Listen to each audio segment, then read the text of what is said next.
Assalamualaikum warahmatullahi wabarakatuh. Kita jumpa lagi dalam serial video training simulasi energi. Kali ini kita akan membahas masalah schedule. Bagaimana membuat schedule di dalam Honeybee. Dan masih sama seperti construction, kita akan memakai file yang diberikan oleh instalasi Honeybee. Dan di dalamnya ada banyak sekali topik yang kita akan lakukan, ya, membuat day schedule, weekly schedule, constant schedule, seasonal schedule, dan seterusnya, ya. Dan terakhir kita akan membahas bagaimana membuat user library, ya, bagaimana membuat user library di dalam Honeybee. Ya, baik, itu pengantarnya dan kita langsung melihat file. Oh ya, filenya adalah kita copy dari samples Honeybee Energy,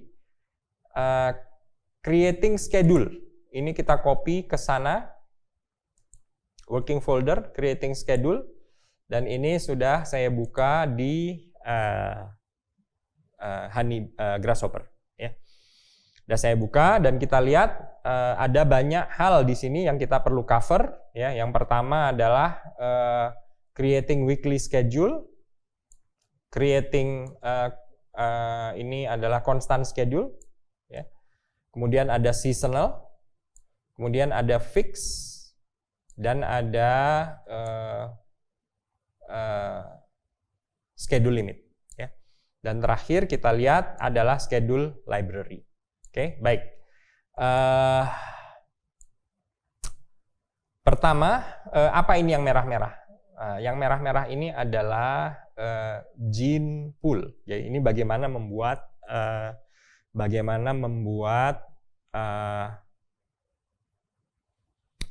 schedule satu hari, ya.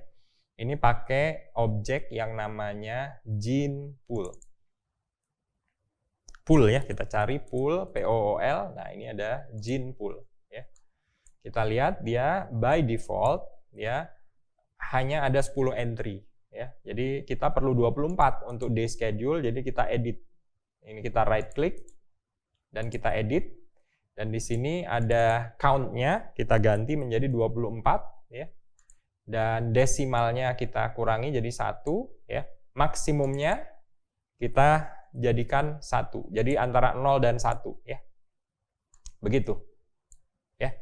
Nah, bagaimana cara menggantinya supaya menjadi day schedule? Ya, ini bisa kita tinggal drag aja, ya, satu persatu gitu. Tapi kan ya repot juga ya kalau satu persatu begitu, ya. Makanya kita menggunakan ini gene pool today. Jadi kita kita cari HB gene pool today schedule. Nih. Ya. Dan ini kita yang wajib adalah ini, ya, dan kemudian kita kasih dia toggle. Nah, ini udah siap untuk di running, ya. Dan dia by default dia ada template-nya, ya, ada template-nya 1 2 3 4 5, ya.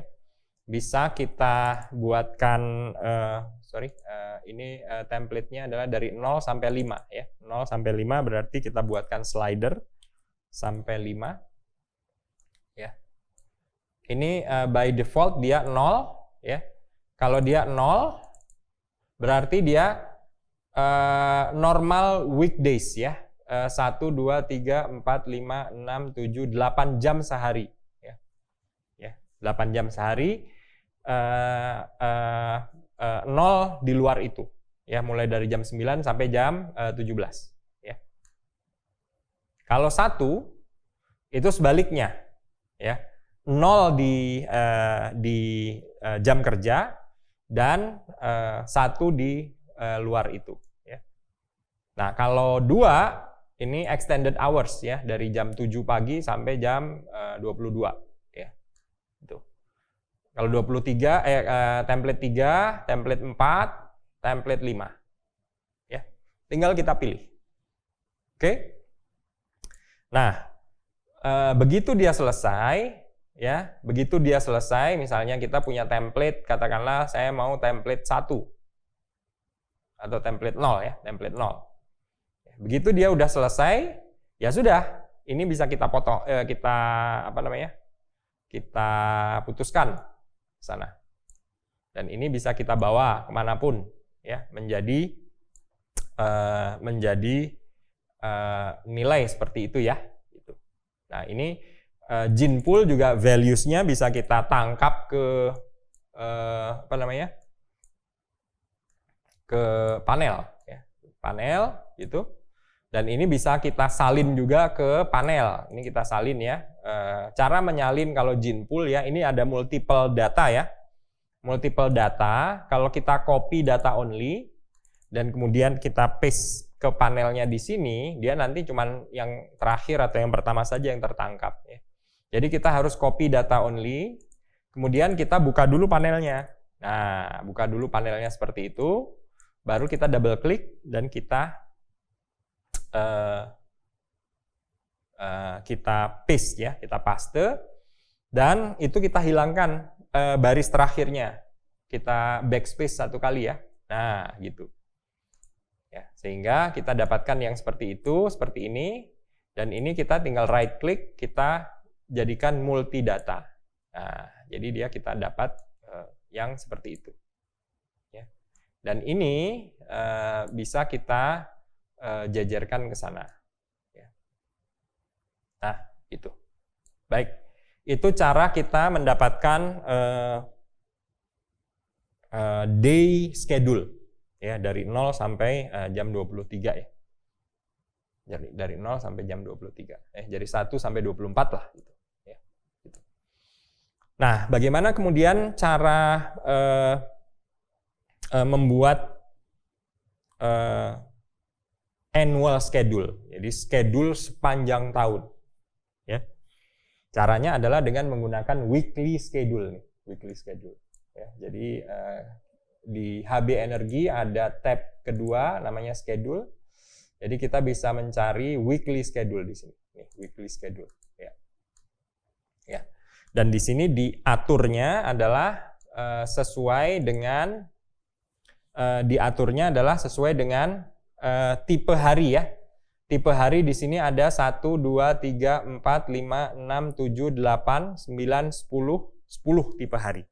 Ya. 10 tipe hari. Sebenarnya ada 12 ya kalau saya nggak salah ya. Nanti kita coba cek. Tapi biasanya 10 aja sudah cukup ya. 10 aja udah cukup. Gitu.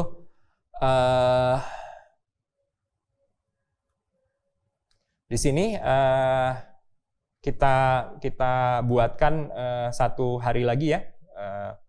Misalnya ke sini saya ingin membuatkan satu hari yang isinya adalah 1 semua. Nah, seperti itu. Ya, sehingga saya buatkan ini. Saya putuskan dulu. Saya inginnya ini di copy dan ini di situ.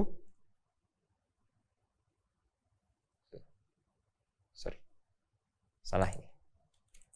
Ini copy data only. Ya. Semuanya 1 dan ini saya ubah jadi multi line data dan ini saya taruh di sana juga. Ya, situ.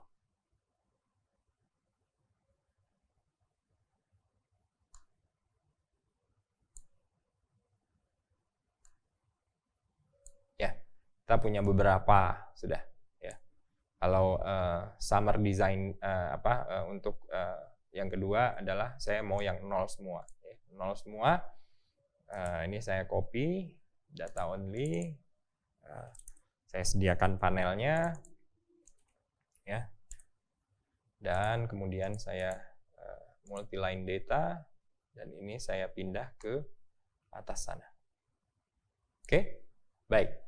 Nah, ini untuk membuat weekly data. Jadi kita bisa menetapkan untuk setiap minggu ya. Untuk setiap day type itu kita mau menggunakan data yang mana. Ini bisa pakai gene pool ya. Seperti misalnya Senin, Selasa, Rabu, Kamis, Jumat itu pakai yang ini. Ya. Untuk Sabtu dia pakai yang itu. Ya. Saya bisa menggunakan yang panel ini, misalnya hari Senin saya mau pakai yang itu. Hari Senin saya mau pakai yang ini. Ya. Dan untuk Summer Design Day saya mau yang satu semua. Ya. Yang Winter Design Day saya mau yang 0 semua. Winter Design Day 0 semua. Tuh. Ya. Dan ini saya sebutkan sebagai office occupancy normal. Ya, udah cukup. Saya udah mendapatkan ini bisa menjadi data 1 tahun. Ya, data 1 tahun. Nah, yang perlu saya jelaskan di sini adalah bahwa berbeda dengan yang kita pakai di ketika kita memakai text mode, ya kita memakai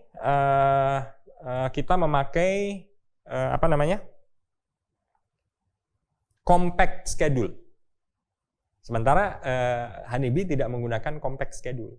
Ya, kita lihat, kita sediakan panel di sini, outputnya seperti apa. Kita lihat outputnya IDF year, ya, dan saya langsung connect ya ke semuanya ya. Isinya kurang lebih seperti apa? Ya. Isinya kurang lebih seperti ini. Ya, ada banyak dia. Jadi IDF year itu ada 1 objek, IDF week ada 1 objek juga, ya. IDF days ada 7, ya. Dan ini kalau kita copy data only dan kita paste ke notepad kosong ya, notepad kosong. Nah ini kita bisa lihat polanya, ya polanya. Polanya apa? Polanya adalah kita melihat ini.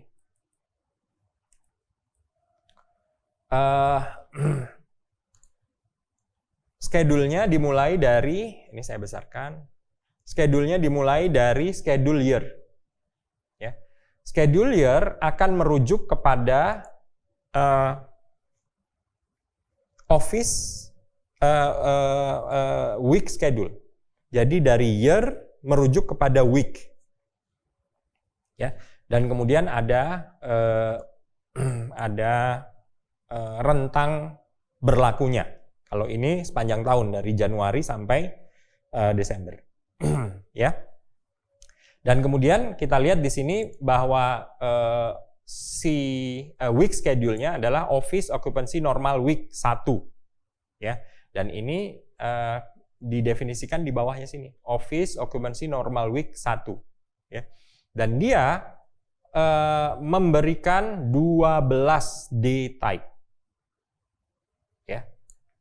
1, 2, 3, 4, 5, 6, 7, 8, 9, 10, 11, 12, ya, 12 day type. Yang itu kita dapatkan dari mana? Dari sini day type-nya. Hanya memang yang disebutkan di sini hanya 10. Tetapi ketika diekspor, dia lengkap. Energy Plus perlunya 12, jadi dikasihnya 12. Ya. Yang Sunday, dikasih Sunday, Monday, Tuesday. Tuesday sama semua. Ya, Tuesday sama semua. Diambilnya dari mana? Dari yang ini. Kita lihat Tuesday, Wednesday, Thursday, Friday ini sama. Ya, 1, 2, 3, 4 sama, mengambil dari sini. Ya, mengambil dari sini. Oke, jadi bisa jelas itu. Dan kemudian day schedule-nya itu merujuk ke bawahnya. Ini day schedule semua. Ini day schedule. Ya, ini day schedule. Seterusnya, terus sampai ke bawah. Dan ini berbeda dengan ini adalah cara panjang, ya. Cara panjang kita cara panjang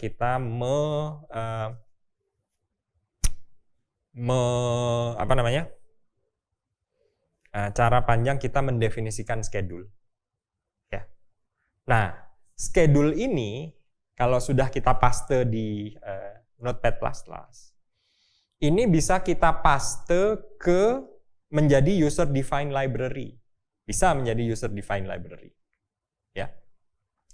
Ini sudah saya buka di sini ya, misalnya ke folder yang sama seperti tadi ya.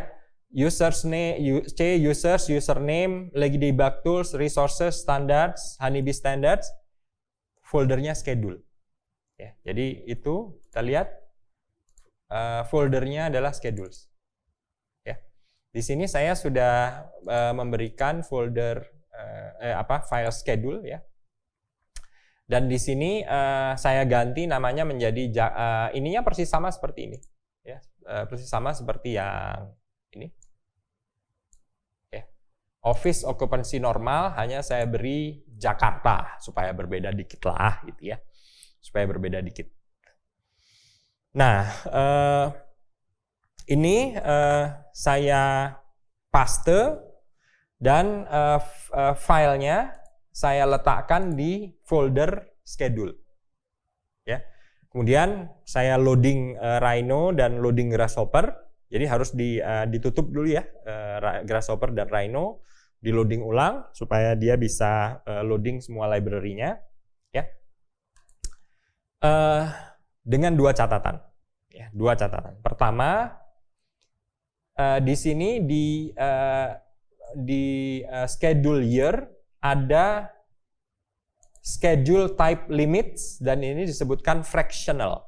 Supaya file kita ini bisa loading dengan benar, maka yang namanya fractional itu harus didefinisikan dalam schedule type object.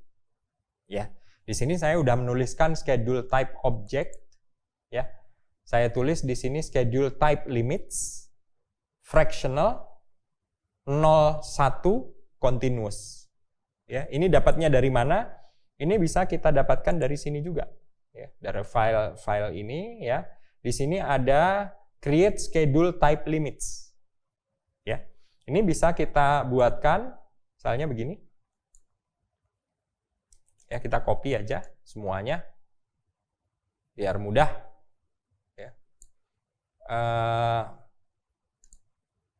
Ini fractional ya. Kita buat di situ fractional dan low-nya adalah 0, up limitnya adalah 1.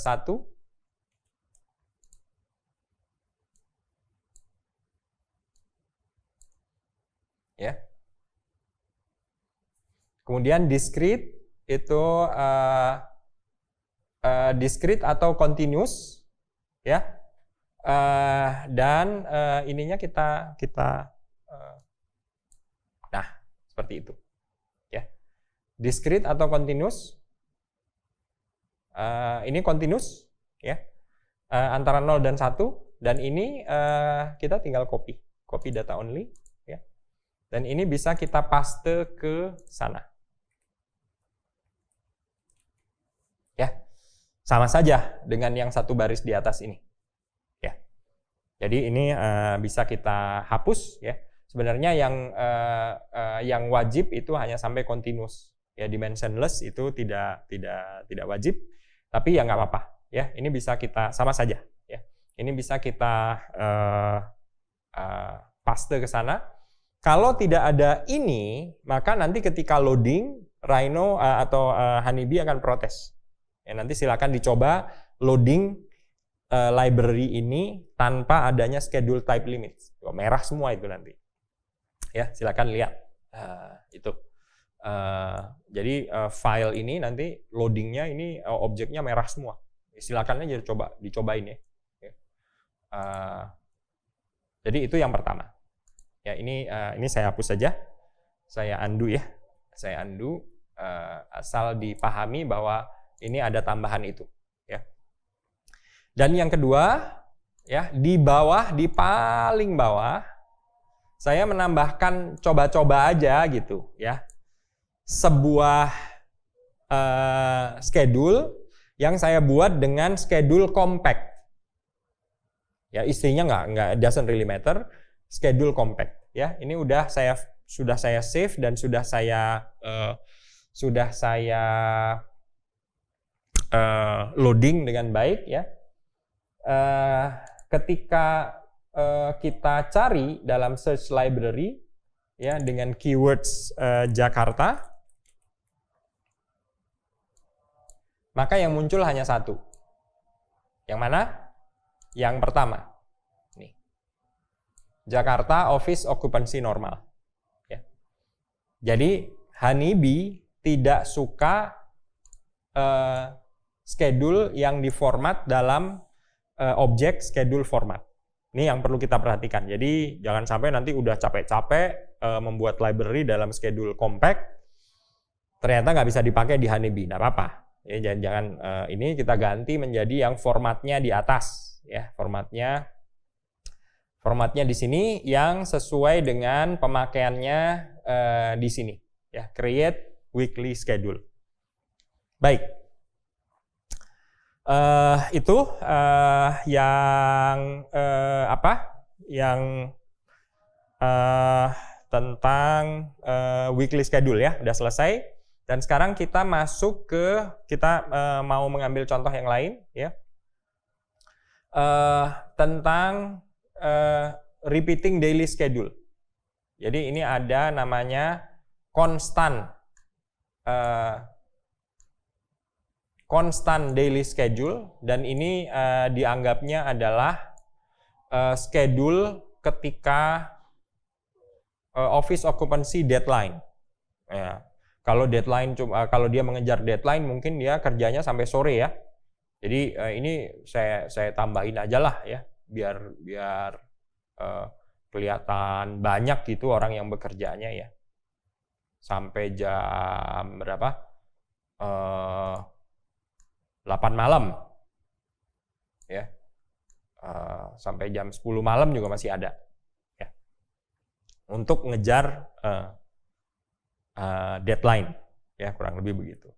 Nah, kenapa dia disebut konstan ya, kita lihat kenapa dia disebut konstan. Di sini ada IDF text-nya ya, kalau kita tangkap pakai panel IDF text-nya ya, ini panjang juga, copy data only dan kita paste ke file baru ya. Di sini kita lihat dia constant schedule, office occupancy deadline ya. Apa artinya constant schedule di sini? Artinya adalah bahwa semua day type-nya itu sama. Semua day type dijadikan sama. Jadi mau Senin, Selasa, Rabu, Kamis, Jumat, Sabtu sama semua schedule-nya. Itu namanya konstan. Jadi ada, kalau kita lihat day intervalnya itu cuma ada satu. Ya, day intervalnya cuma ada satu. Oke. Nah, ini cara membuat konstan daily schedule. Silakan dipakai ya. Tapi yang menariknya adalah kita bisa menggunakan constant daily schedule ini untuk jangka waktu tertentu ya, sehingga kita bisa mendefinisikan apa yang disebut sebagai seasonal schedule. Ya, kita bisa membuat seasonal schedule. Artinya sepanjang tahun kita bisa membuat beberapa schedule yang tidak sama ya, dari bulan ke bulan atau dari semester ke semester bisa ya. Nah, ini contohnya adalah kita pakai seasonal schedule ya, schedule seasonal nih, seasonal schedule kita masuk sini. Base schedule-nya apa? Base schedule-nya kita ambil dari yang di atas sini ya, dari sini ya, weekly schedule, occupancy normal ya, schedule-nya kita masuk, kita jadikan base di sini ya, kita jadikan base schedule ya. Tetapi kita ingin ganti Ya, kita ingin ganti yang konstan tadi. Ya, kita masukkan ke sini season schedule, ya. Dan kemudian kita definisikan analisis periodnya. Si constant schedule itu hanya berlaku untuk bulan Juni saja. Ya, start month-nya 6, end month-nya 6. Jadi selama bulan Juni dia constant schedule. Ya. Nah, ini kita lihat mungkin di bulan Juni ada ngejar deadline ya, ngejar deadline juga ya. Nah, ini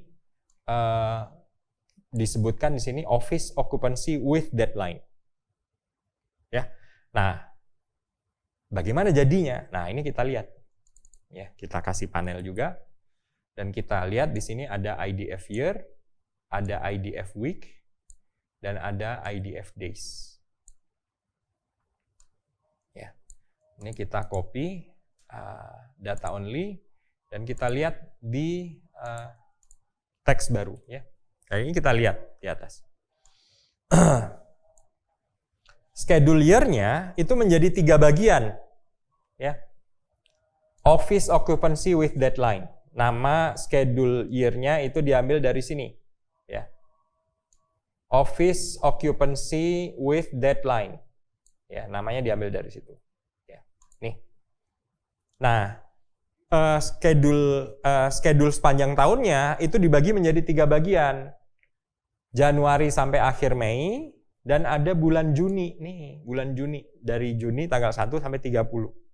Dan kemudian dilanjutkan Juli tanggal 1 sampai Desember. Ya.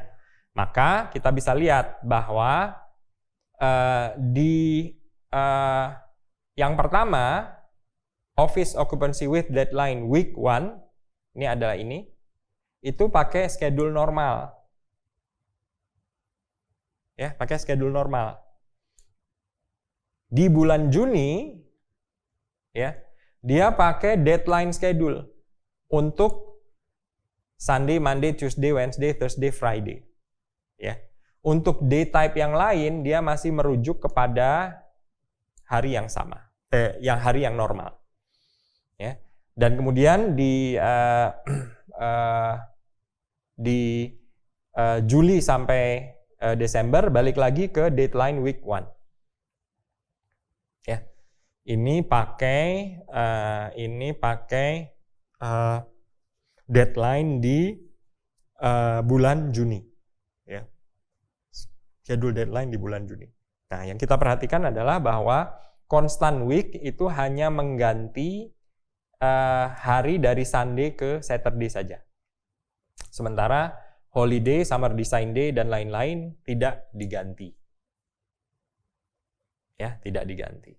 Ini cara kita membuat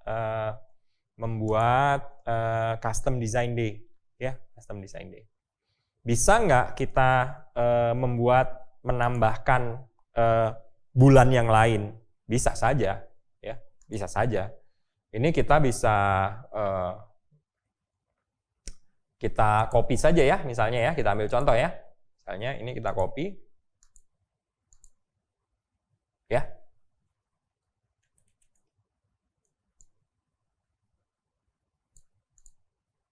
Untuk base-nya kita ambil yang dari sini, base schedule-nya. Ya. Untuk season schedule-nya saya nggak mau pakai yang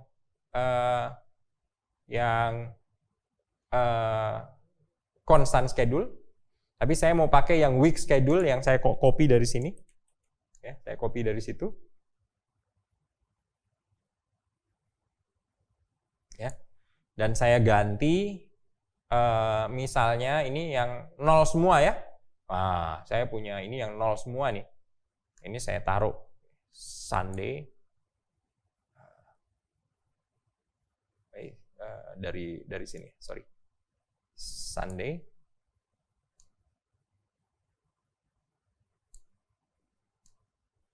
Monday. Tuesday. Wednesday. Thursday. Friday. Saturday. holiday 0 juga. Ya. Dah. Dan name-nya, ya namanya saya ganti name-nya adalah saya ganti ini occupancy 0 ya. 0 days. Bisa nggak kita masukin ke sini? Ya. Bisa nggak kita masukin ke schedule ke sana, season schedule, ya. Dan di sini office occupancy with deadline XXX lah, saya kasih ya supaya X-nya ada 5, ya, supaya kelihatan. Dan ini bulannya adalah bulan 10 Oktober. Ya, kita lihat apa yang terjadi dengan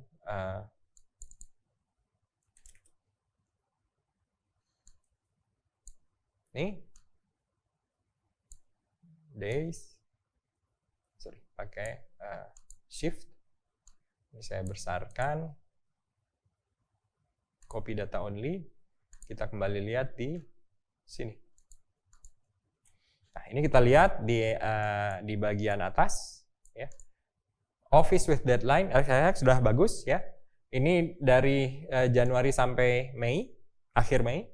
Bulan Juni di sini, ya. Juni sampai September di situ, bulan September di situ ada, ya. Kemudian 11-12. Ya, penjelasan berikutnya kurang lebih sama. Ya, baik. Kayaknya cuman itu yang bisa saya sampaikan, ya. Ada lagi nggak? Oh ya, ini satu lagi, ya. Satu lagi. Mungkin ada 3 lagi, ya.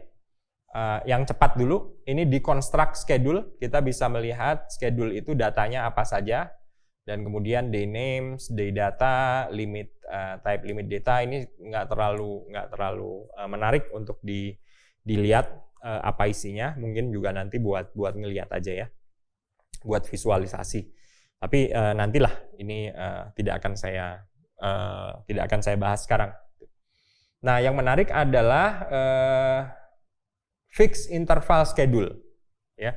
Ini fixed interval schedule, kita bisa memberikan setahun itu ada 8760 jam, 8760 jam. Kita bisa memberikan data kepada Honeybee 8760 data dan menjadikannya sebuah schedule. Ya, kita lihat ini di sini data di sini ada 8760. Ya, data di situ. Dan di sini ada cluster. Ini cluster itu adalah kumpulan dari, kalau kita klik, ya. Kalau kita klik dan kita hover, kita akan lihat bahwa di dalamnya ada banyak objek, ya. Ini bisa kita klik. Dan kita bisa lihat di dalam cluster itu ternyata ada generator, ya. Generator dari untuk membuat 8760 angka, ya. Apa arti angkanya? Doesn't really matter. Jadi dari Januari sampai April dia 0, kemudian berkala dia naik, kemudian naik di atas, kemudian turun lagi dan seterusnya. Hanya begitulah profilnya, ya. Tapi angkanya sendiri doesn't really matter. Kita bisa menyediakan 8760 angka, ya. Dan kemudian kita bisa, ini kita tutup, bisa memasukkannya ke fixed interval schedule ke sini, ya. Dan kemudian kita bisa mendapatkan sebuah schedule, bisa kita gunakan untuk simulasi, ya. Baik, itu saya pikir yang bisa saya sampaikan tentang schedule. Ini yang terakhir adalah assigning schedule. Kita mau assign kemana? Ini sama dengan construction, kita tunda sampai kita punya project, membahas project bangunan yang realistik, ya. Baik, itu yang bisa saya sampaikan untuk topik schedule. Kita sambung dalam sesi berikutnya, insya Allah, dengan topik yang tidak kalah menarik. Assalamualaikum warahmatullahi wabarakatuh.